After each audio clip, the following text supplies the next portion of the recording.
এসেছি, দেখো এখন রান্না করবো কি আলুর চিপস।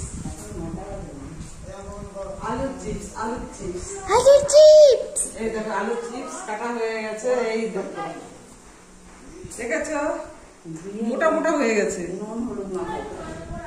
আলুর চিপস। এটাকে এখন ফ্রাই করা হবে।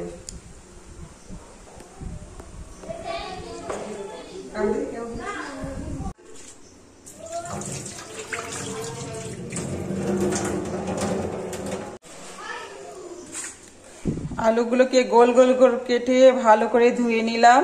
এখন নুন হলুদ মাখিয়ে জলটা ঝরিয়ে আলুটাকে ফ্রাই করব। লবণ দিয়ে দিলাম, হলুদ দিয়ে দিলাম,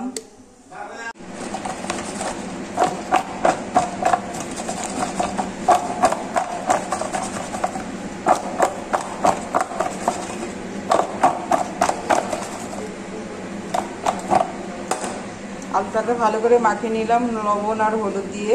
এখন আলুটাকে ভালো করে মুচমুচে করে ভেজে নেব।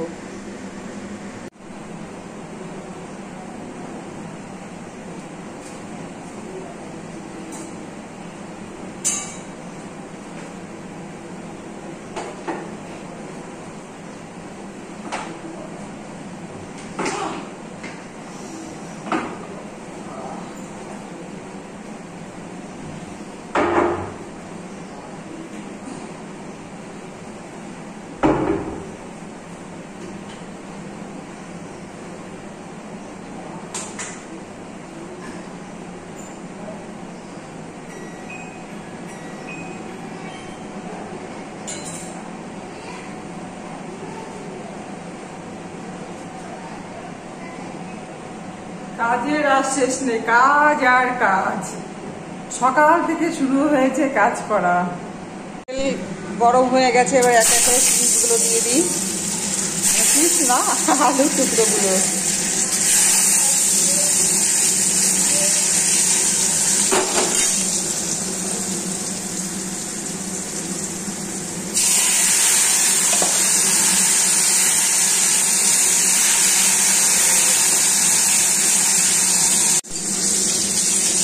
এক এক করে আলুর টুকরোগুলো দিয়ে দিলাম। এখন ভালো করে মুচমুচি করে ফ্রাই বানাবো।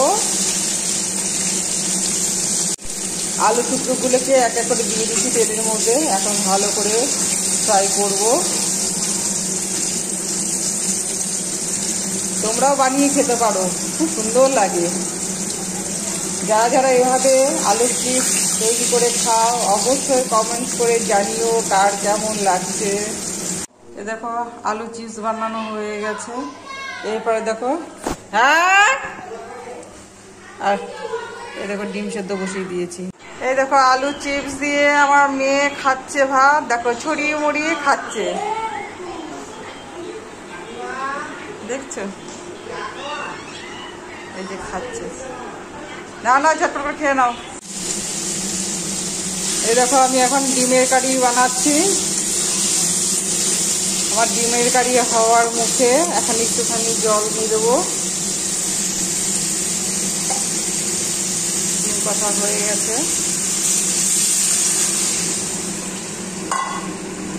পুরো গা মাখা মাখা করে বানাবো ডিমের কষা।